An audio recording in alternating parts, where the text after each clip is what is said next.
Thank you, Preetha, for those wonderful remarks and an inspirational message there. I would like to invite someone from the U.S. government who's represented here with us, someone who's very warm toward India and committed to India, and it's Ms. Diane Farrell, Deputy Assistant Secretary for Asia, U.S. Department of Commerce and International Trade Administration.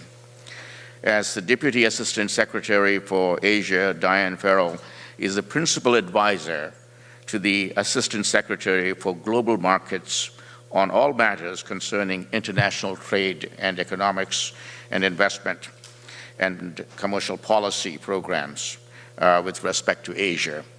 She also oversees the planning and execution of commerce, commercial diplomacy and export promotion strategies at United States Mission in the region of Asia.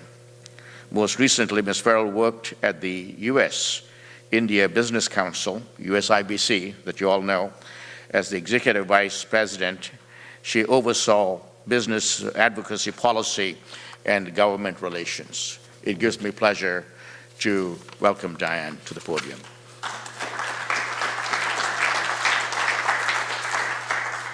Good morning. We got to do better than this, guys. You just had your coffee. Good morning. Good morning. Much better. Now we've got some oxygen flowing in the room. I am absolutely delighted, excited, and thrilled to be here. Certainly to Chancellor Dirks, it's wonderful. Dirks, excuse me. You have this knowledge of India, so that you've really been able to mark the change over the many decades that you've been following. Dean Lyons, your remarks clearly represent what is good about the future in terms of the way business knowledge is going to have to operate, is going to be working. And so, again, it's wonderful to see you here. I confessed that at dinner last night when I saw that it's Haas Berkeley. My favorite avocado, of course, is the Haas avocado. It is similar to the Indian mango. They neither have a peer when it comes to those agricultural categories. So I was certain that it was the success of the Haas avocado that enabled the facilitation of a business school, only to find out that in fact it's Levi Strauss. So as a Levi Strauss jeans wearer throughout my entire lifetime and family, once again I commend Berkeley for having such wonderful partners, although I'm still looking for a Haas avocado before I head back east and have to deal with lesser avocados. Congratulations. I think that the timing could not be better for Berkeley Haas to be partnering with AIMA. It's a perfect match. I don't have to tell anyone in this audience what the opportunities are and how important the relationship is. I do want to note, though, that in my staff looking up information, there are now over 300 startups within a 5-mile radius of Berkeley. And I think that really speaks volumes to exactly the mission of the school, of the university writ large, and of the region. So again, I think it's a perfect time for AIMA to be partnering, and I certainly have every expectation that this conference will go on into perpetuity. Which brings me, of course, to Rekha. We wouldn't be here without her. She's extraordinarily patient, very organized, an incredibly accomplished woman, and I think AIMA's very fortunate to have you at the helm. The conference chair, Preetha Reddy, I feel very fortunate to call Preetha a friend. We've been working together for the last few years. The mission of Apollo Hospital, as begun by her incredibly distinguished and remarkable father, really serves as a legacy and a wonderful model example of how India can change, how India can address the many health needs of the 1.2 billion citizens that are there. To Ty, as partners with USIBC, my former colleagues, of course, it's wonderful to see you again. You all do such incredible work here in the Valley and are really an admired and revered organization globally. The number of members that you have is staggering. To the indomitable Solomon, where you go? Oh, there he is, right? Oh, you're sitting in my seat. To Solomon Darwin, he is the vision behind the concept for both countries. I think this is what's so important, and I'll come back to a small story at the end of my remarks. in terms of the importance of closer ties and also seeing the benefits and the values of collaboration through innovation, entrepreneurship. So Solomon, you're wonderful. I've heard about you for years, and I'm really pleased that we finally had a chance to meet. And at some point, we'll carve out a few minutes to talk smart cities, because I know you're doing very important work there, and that's a priority for government of the United States. I also have to say, as I commented to Dean, you know, I usually have to travel 8,000 miles to India to see some of the distinguished speakers that you're going to be listening to later today. I admit that Sam Petrotta does live in Chicago a lot of the time, but I've most often had the opportunity to hear from or to see Sam, who we have so much to credit for in terms of innovation, connectivity, the differences between the Chancellor's ability to make a phone call at a postal station and what Sam was able to do so innovatively and creatively and with such leadership and quality for India. And so we thank you for that. Now calls only get cut off after about an hour of conversation. So we're making progress. But just the penetration of cell phones alone is a testament to your vision and also has really been one of those sort of disruptive concepts that people know and appreciate about India and its capabilities. In the same way, Sachin Pilot, another individual who we all look forward to hearing from later today and who's been a true leader in India, and I have to embarrass him with one small story, and now he's looking very nervous because I didn't mention this to him yesterday. Sachin and I had the opportunity to be guests of the German Marshall Fund in Stockholm, Sweden a few years ago, and they bring together thought leaders about India, and it's a trilateral, and Sachin was a participant, and at that time he was Minister of Corporate Affairs for Government of India, and a new bill, really a revision to the why am I blanking? The Corporations Act was out and about, and there were issues about CSR, corporate social responsibility, reporting requirements, and some of our American companies were chafing at the thought that, you know, they didn't want to sort of be expected to do something that they were doing voluntarily. And I gave the illustration. I was on a panel, and I didn't know that Sachin was in the room at the time, and I said, you know, it's like when you're a kid and your mother tells you to clean up your room and you resent it because your mother told you to clean up your room versus you doing it yourself and sort of, you know, feeling good and getting praise.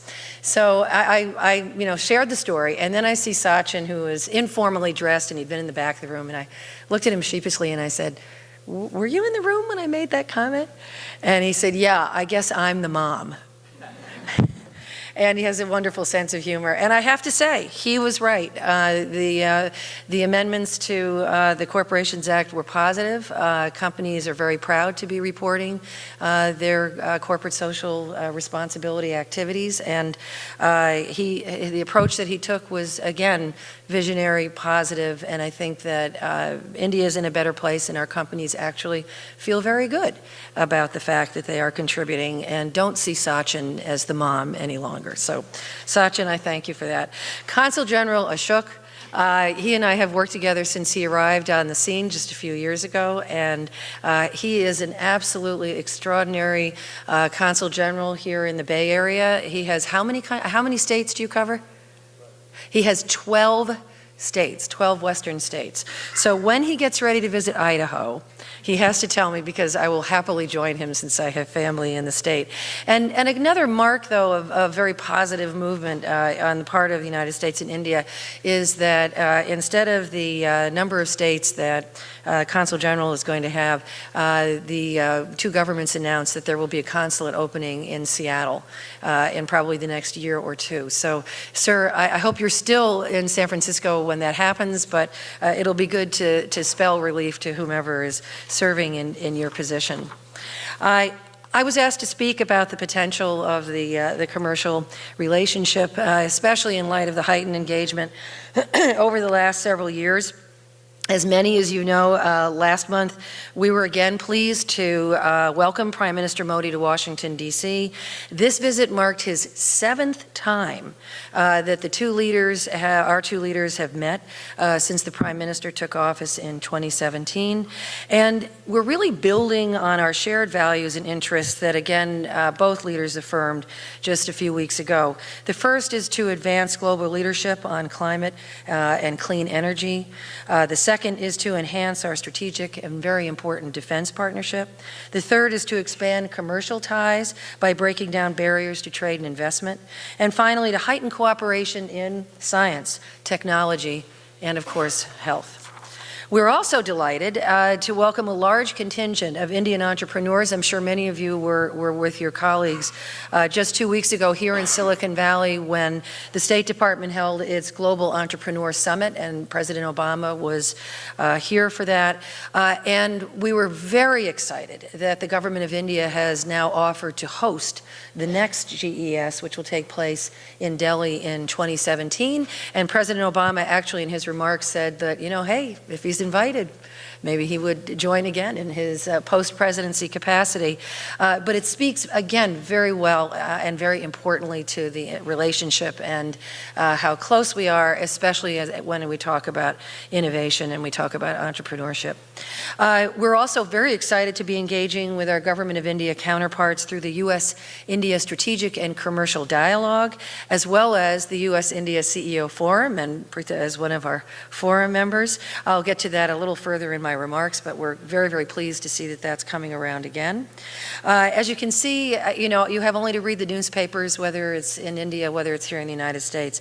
There are just many, many indications of the growing significance of the relationship.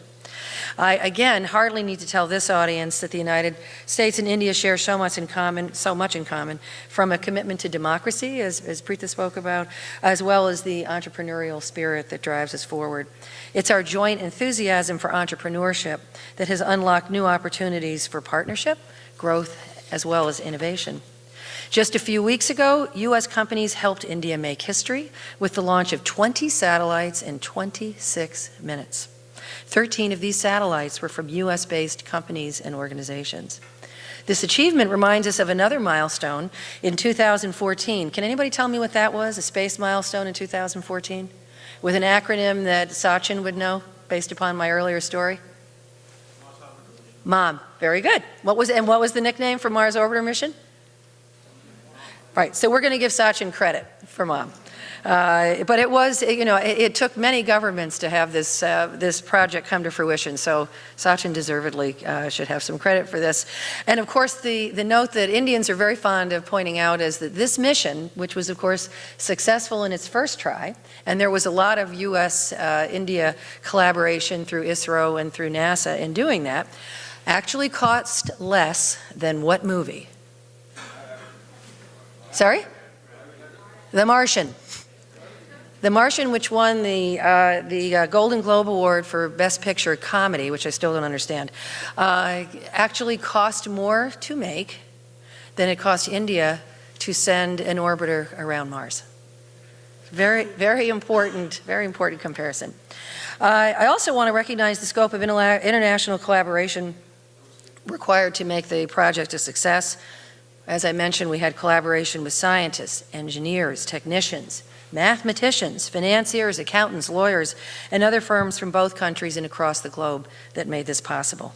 It really shows us the beauty of technology and collaboration. By expanding avenues for collaboration, we can magnify the reach and impact of technology. In this way, a single idea, a single technology can expand into an infinite number of possibilities. And in fact, some of us had the opportunity to visit Google yesterday, and we saw a number of, Google X, saw a number of what they call these 10X projects that are moonshots that are going to really transform lives, improve the quality of life around the globe. And they only want projects that are going to be beneficial to 1 billion or more people. We actually saw an image of a contact lens that will have a chip the size of a piece of confetti, a piece of glitter, think about that, that will be able to actually test the insulin levels of patients who are suffering from diabetes. So again, taking a single idea, taking it down to a single technology, and using it for something that probably no one ever thought about at the time that the innovation was created. And yet here we have something that will literally be transformative to millions, billions of people around the globe who right now, unfortunately, can only test their levels by testing their blood. So that's just a wonderful example that we just saw yesterday. In terms of U.S. and India engagement, we are constantly looking to open up avenues for collaboration, promote innovative ecosystems both here and in India. As I just mentioned a few moments ago, we're eagerly preparing for the second U.S.-India Strategic and Commercial Dialogue, which this year will take place in Delhi in August. The inaugural S&CD was launched just last September in Washington, D.C. by Secretary of State Kerry and Secretary of Commerce Pritzker, who co-chaired the gathering with Ministers Swaraj and Sitaraman. The S&CD stands out as one of only two official dialogues in which the United States explicitly recognizes the strategic value of its commercial relationship with another country. Can anybody guess what the other dialogue is? Which country? Think big. Thank you, China. So India and China are the only two strategic and commercial dialogues that the United States engages in. Another prime example, emblematic of the importance of India to the United States and vice versa. We have 4 objectives that we're working on this year, and these objectives were born of the work that, of course, all folks do at the staff level and then are ultimately signed off on by the President and by the Prime Minister. The first, again, it comes as no surprise, is ease of doing business. The second is developing India's infrastructure and smart cities by leveraging U.S. company capabilities. The third is harmonizing product standards with international rules of the road. And the fourth is fostering innovation and entrepreneurship. Additionally, as an outcome of Prime Minister Modi's visit in June, the United States and India have agreed to a 5th work stream, which is going to be a travel and tourism initiative. And in the joint statement that was released following the Prime Minister's visit, it was announced that the two countries are going to create a framework that's going to enable us to leverage the opportunities of travel and tourism in both countries to increase the flow. This is particularly important to India because the opportunities to expand travel and tourism, and as we've all seen the expansion of airports, as we've seen greater emphasis on infrastructure, and a real interest and a desire from U.S. hospitality companies particularly to invest in India, and not just for international travelers, but also domestic travelers in India. The opportunity for job creation in India particularly is enormous in this field, so that it's, again, very consistent with wanting to match the needs and in a complementary way with U.S. investment as India seeks to find employment for 1 million new workers that come into the workforce on a monthly basis. As I mentioned, we don't, in government, we want to make sure that we're not just talking to each other, that what's terribly important is the engagement that we have with the private sector. And so we do have the U.S.-India CEO Forum. And again, I'm very pleased, Preetha has been a wonderful, thoughtful member of this group. The forum brings together leaders of both business communities. These are all household names that you would recognize. They meet on the margins of the strategic and commercial dialogue and actually report into the government-to-government portion after the private sector has met. And they are the ones who set the agenda. They are the ones who determine where the priority work is going to take place. And then they work with government in order to make sure that government is helping to facilitate and not to hinder progress and opportunity. So we're looking forward to that meeting taking place this August as well. I should also say that we're not exclusive to just the members of the CEO Forum, that we are constantly working to make sure that we're receiving inputs from everyone who has a vested interest in the economic relationship. And therefore, we also recognize that when you see India, and all of you know this, the incredible diversity on a state-to-state basis within India. And so we talk about the importance of greater, what we call subnational engagement. And what we have now come up with, and what we're planning to do in August, is actually to invite chief ministers from key states who have been taking economic development initiatives, reforms, et cetera, in order to match those chief ministers with these leaders in industry.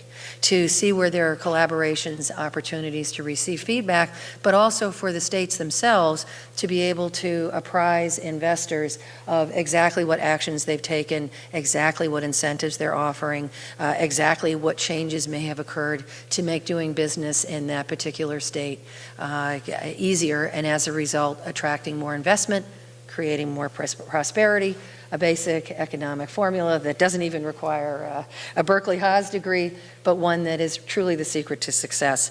So we're looking forward to having chief ministers with us and providing that facilitation. The other number that we've talked about a lot over the years is this aspirational goal to expand trade and investment ties in the United States. The U.S.-India trade increased fivefold from 2000 to 2013, and we question and we wonder why, and we can absolutely see a path for it to grow fivefold once more, which would bring us to $500 billion. And that's an aspirational goal that we absolutely believe can be met through working together. There is huge potential for U.S. companies, and that's why we work so closely with e-commerce, with defense, with aerospace, with clean energy sectors. As an example, and we're delighted to have Qualcomm here as well, U.S. companies have already invested billions of dollars in India's e-commerce market, and in the process they're creating jobs in both countries and making it easier for Indian firms to compete globally. This includes companies such as Amazon, which just announced that they will start an Amazon Web Services cloud region in Mumbai and invest an additional $3 billion in India. This has the potential to transform the way Indian businesses, particularly startups, operate and grow. And while Amazon's investments have already created close to 45,000 jobs in India and continue to support jobs here in the United States, its investments could expand even further with greater liberalization in the e-commerce sector. Sachin's sitting there going, okay, here it comes. And Sam too, probably.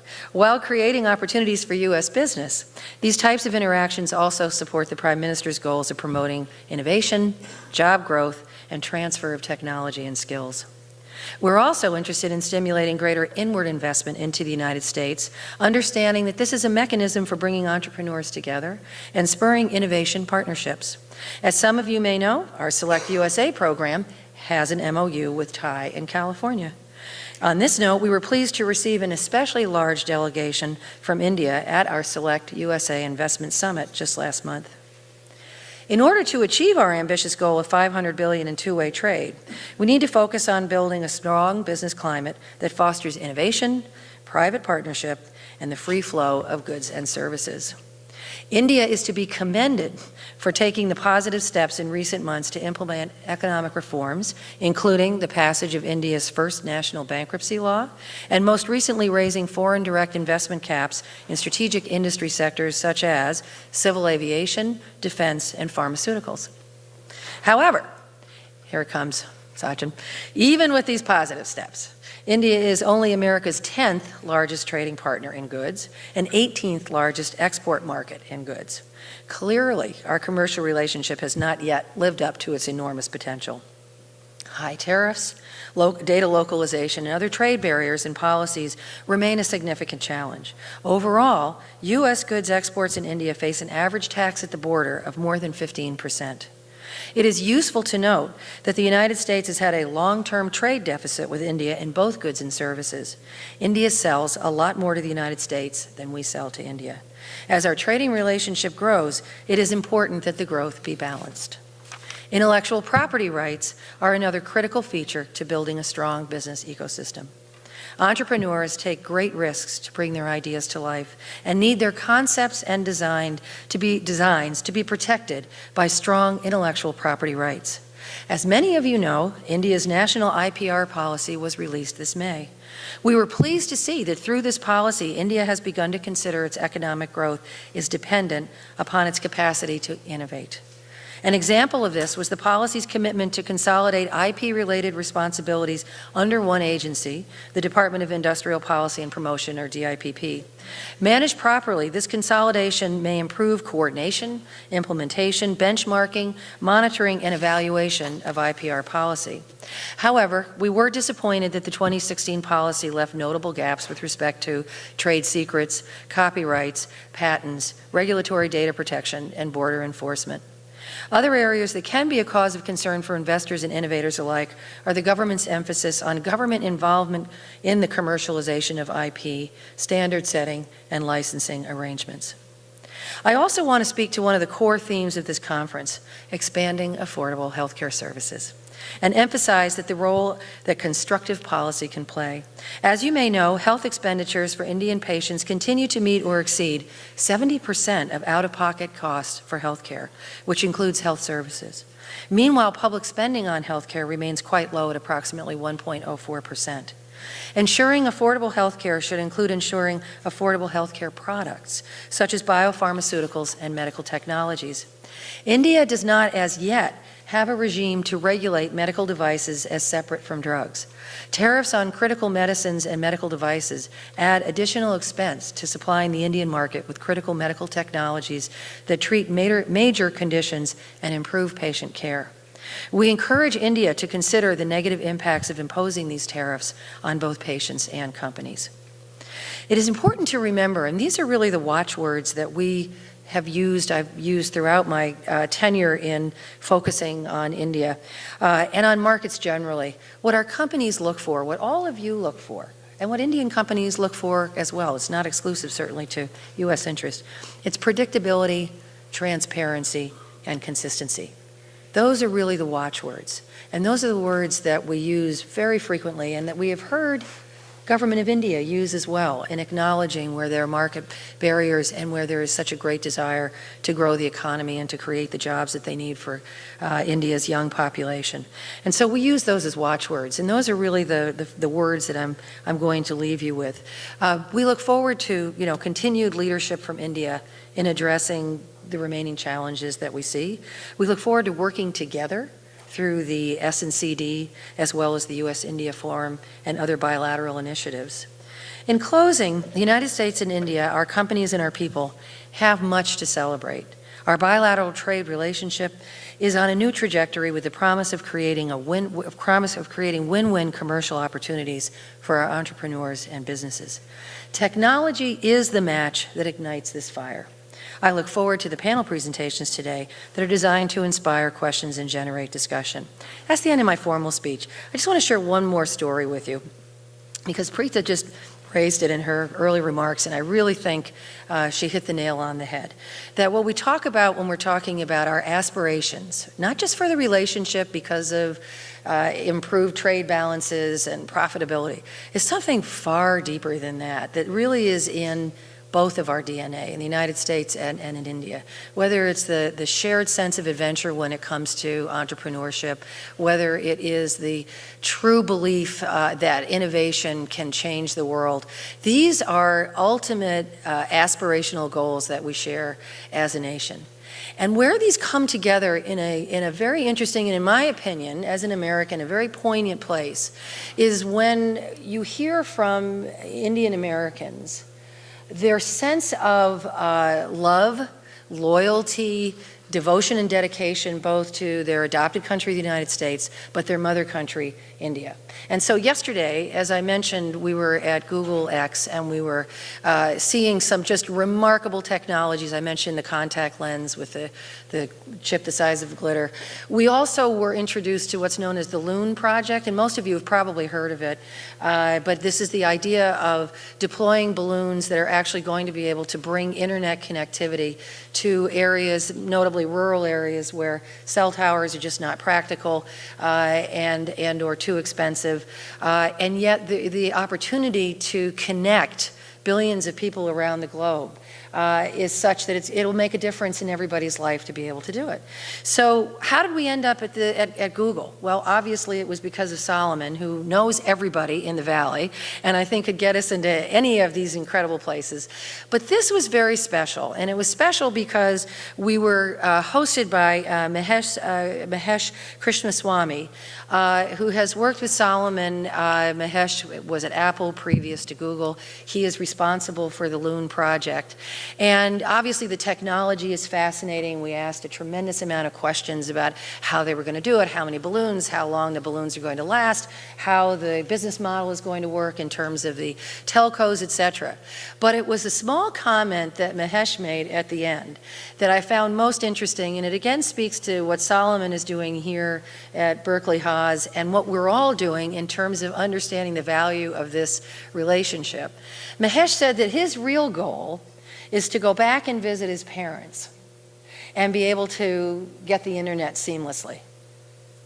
And what that spoke to was, and it was a sense of pride, what it spoke to was he wants to share with his family the amazing innovations that have come from the United States, where he has made an incredible personal contribution. Also knowing that in sharing that, he's going to make a difference, not just for his family, but for and not just India, but for the entire world. And it's their relationship. It's Solomon and it's Mahesh, and that is reproduced just multiple 10x times, to use Google's expression. That is the reason that we're here today. It's the reason that these panels are going to be so very interesting. It's the reason that so many of us want to keep pushing and make sure that we're doing as much as we can, because we really truly do see and value that mutually beneficial relationship. So I say congratulations to all of you, most especially, of course, to Berkeley Haas, to AIMA.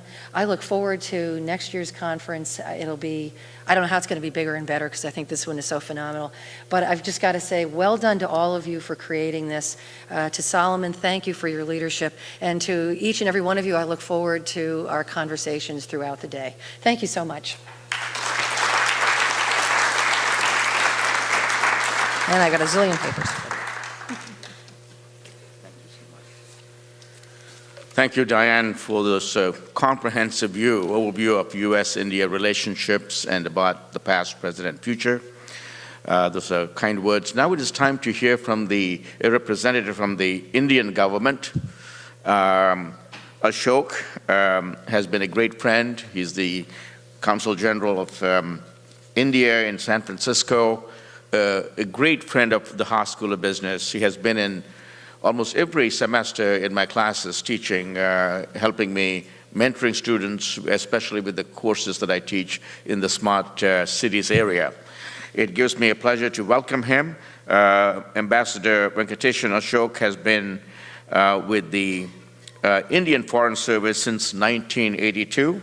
He took charge as Consul General of India in San Francisco in November 2014. He has also been India's ambassador to the Czech Republic and Republic of Zimbabwe, and has held diplomatic assignments in Hong Kong, Malaysia, China, Austria, and Sri Lanka. It's a pleasure for me to welcome him to the podium.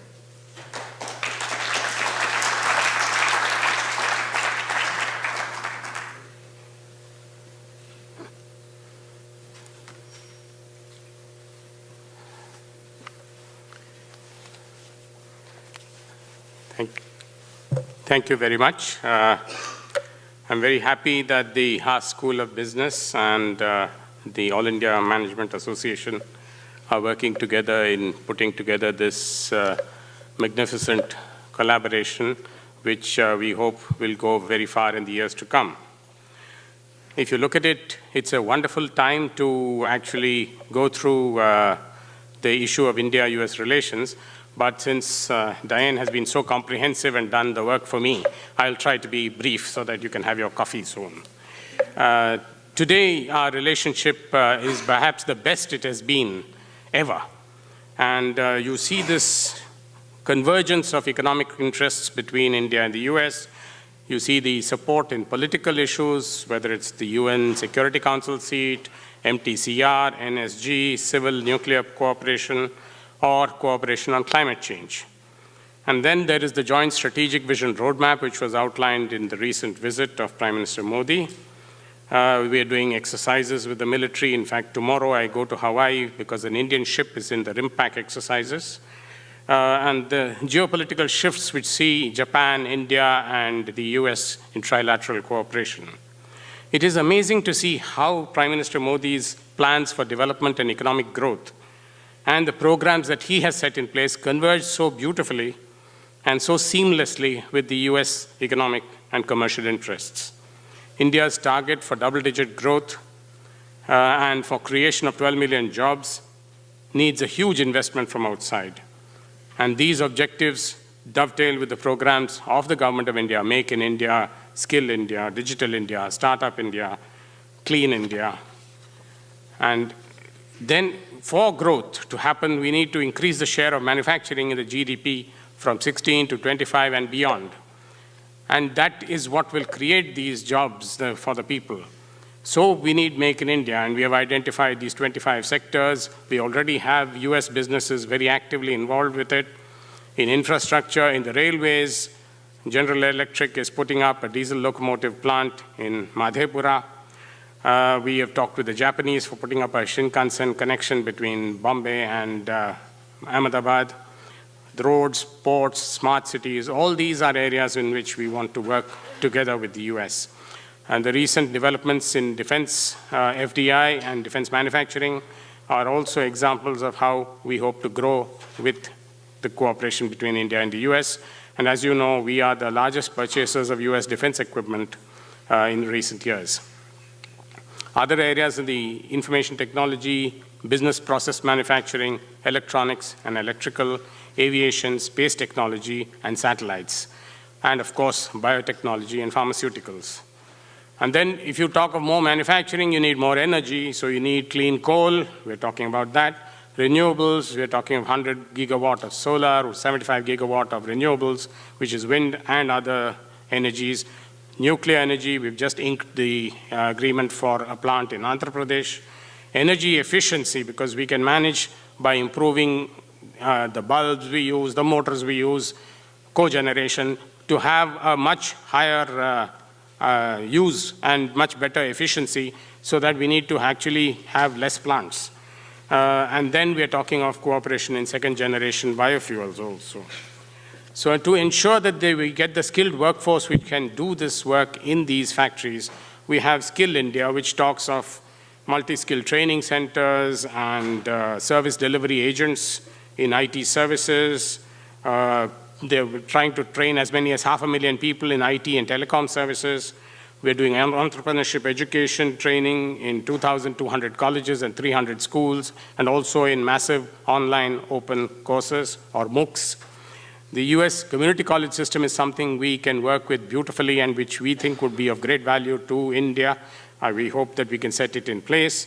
The global initiative of academic networks, GYAN, which is also knowledge in India, is an initiative whereby we hope to see many more US academics coming to teach in India. And we hope to grow the links between US and Indian universities. When I find page 4, I will talk. To ensure that empowerment and poverty alleviation are also underway, we are talking of digital India. We are talking of broadband, highways, mobile phones. As you know, we've moved to about 1 billion phones. And of that, about 200 to 250 million are smartphones. And when people have an ordinary phone, they want to upgrade to a smartphone, which is why Apple and others are working so actively in India. And this will be a huge game changer, because the JAM, Jan Dhan, which is trying to bring financial inclusion by having bank accounts open for everyone, including people who have no money, and then can get the Aadhaar, which is our equivalent of the social security system. The Aadhaar is a biometric system. And the mobile phone. By combining these three, we try to bring in empowerment, we try to bring in financial inclusion, we try to benefit the poorest of the poor people by bringing money directly from the state to his account and bypassing the problems of corruption and mishandling of the money. Everything now is wanting to get E. We are talking of e-governance, e-health, e-education, and in smart city applications, which Solomon is doing such a lot of work on, we are really hoping that we can really leapfrog in terms of technology and make things different for the people. I'm happy to say that we are trying also to be having many visits by chief ministers of different states. Madhya Pradesh should be arriving in next month. And we have the Minister of Infrastructure of India coming in next week. So we have a lot of activity in terms of our people coming here in order to see how best we can connect. To promote entrepreneurship and innovation, as Diane mentioned, we have the Startup India incentives. We have a 3-year tax holiday, no government inspection for new startups, faster, cheaper filing of patents, a 1.5 billion fund for new ventures, and a thing which everybody in Silicon Valley was very upset about, that they couldn't close down a firm in India. You can now shut shop in 90 days. You can incorporate in as little as 1 day now using an app. And you can bid for government contracts because they won't worry about how long your firm has been in business. Innovation and entrepreneurship is something we can really learn from this part of the world. We need to examine the latest concepts, ideas, and tools and see how we can bring this to India. We have a culture where we largely, even though the ancient Vedic culture said that we were allowed to question and to ask what we didn't understand and what we did not agree about, in recent times, perhaps as a consequence of subsequent colonialism, we have ended up with a situation where we go by rote learning. We do not permit too much questioning. That is the difference which Silicon Valley brings in, which we need to bring in India, where we start thinking out of the box. We are willing to take risks. Nobody can bring about success without any risk.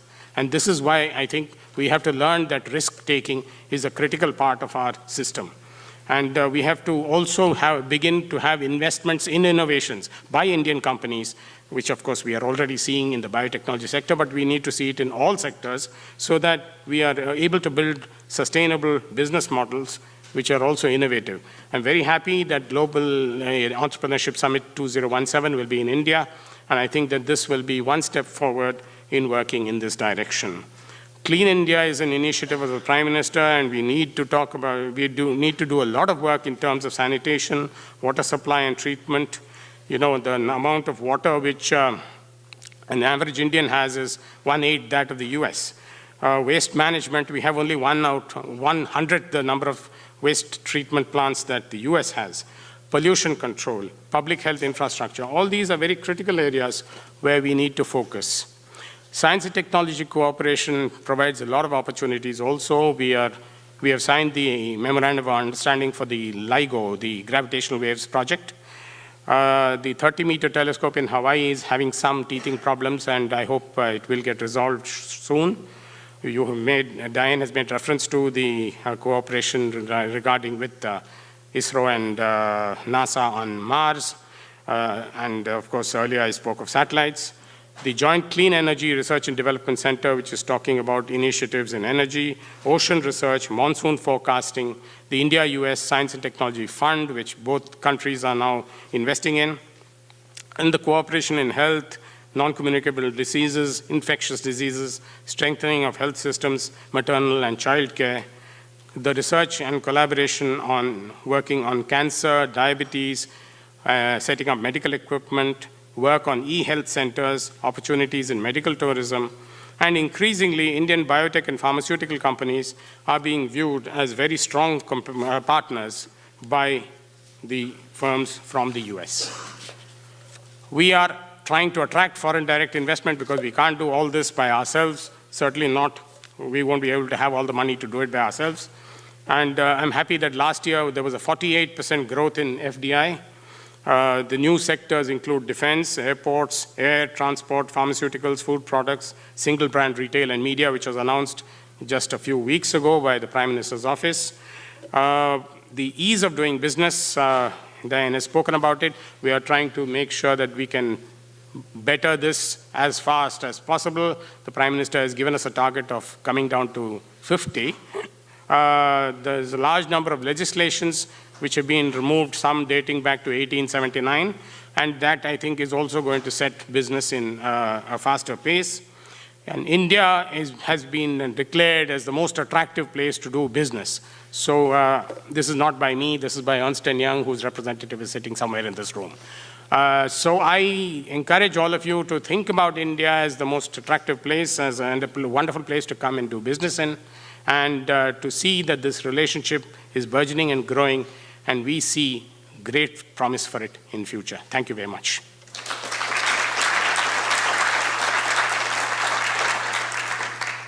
Thank you, Ashok.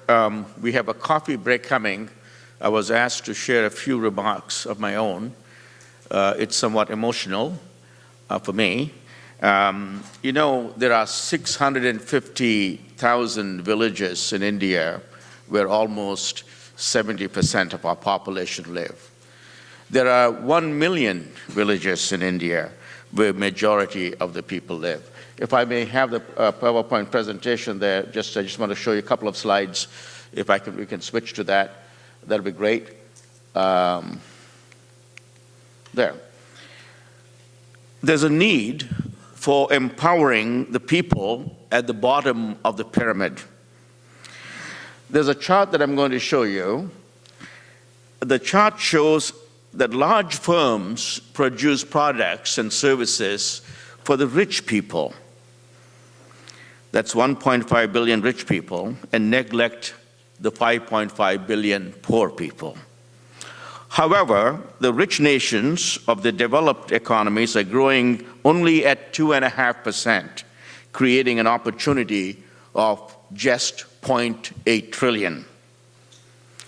While developing nations are growing at 5%, India is growing at 7%, creating an opportunity of $1.5 trillion.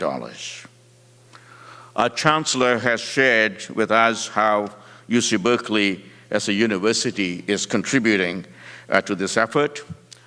Our Dean has shared with us about our objectives towards improving our footprint in India. I would like to take just a few minutes to share with you how my center, the Garwood Center for Corporate Innovation, is also contributing to this effort. I have taught classes in building smart cities, leveraging open innovation, focused on India for the past several years.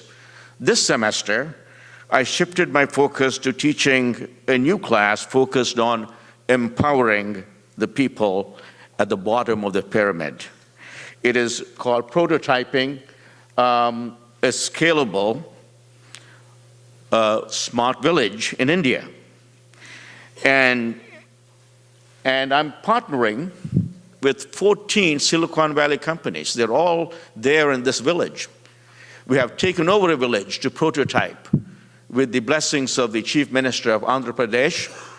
And all of these wonderful companies are not passengers. They're deeply involved. They came to the village. They understood the pain points of the village.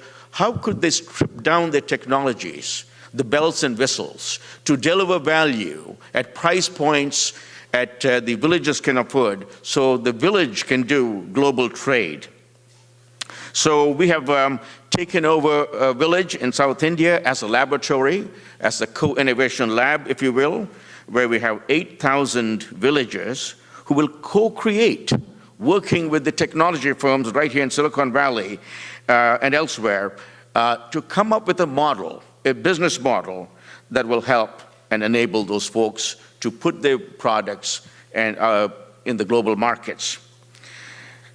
So making these 650,000 villages slightly smarter has an exponential impact on the nation's GDP compared to making a few cities smarter. So I need your support in this effort. Basically, people in India don't have access, especially in the villages, have access to resources. They don't have access to proper information or communication.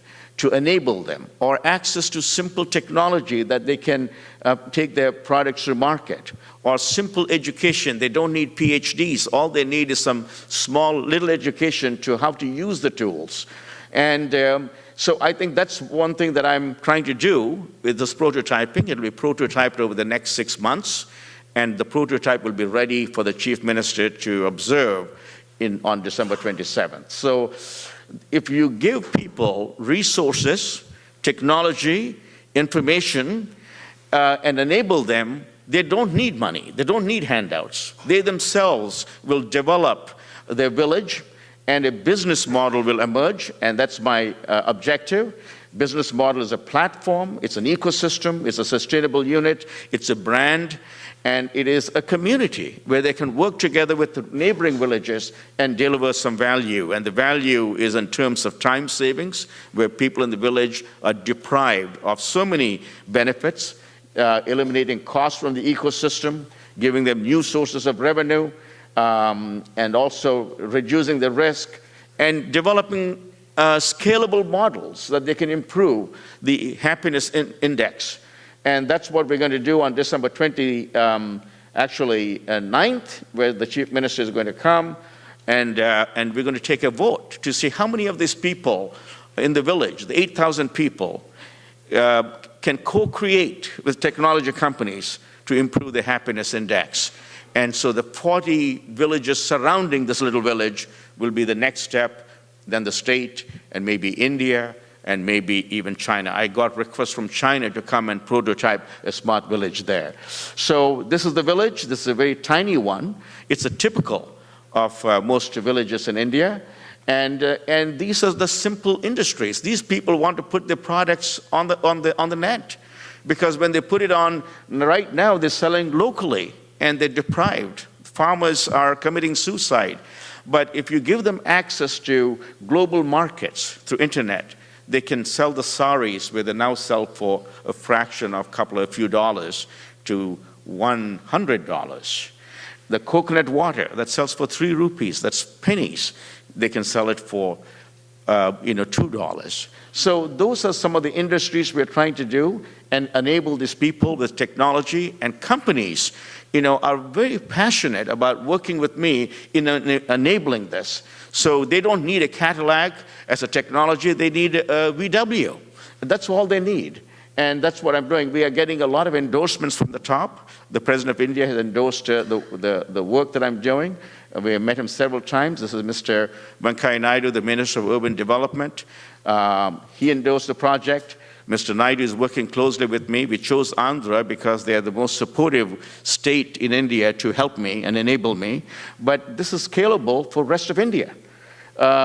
So we are hoping that this will result in something, and I want you to help me.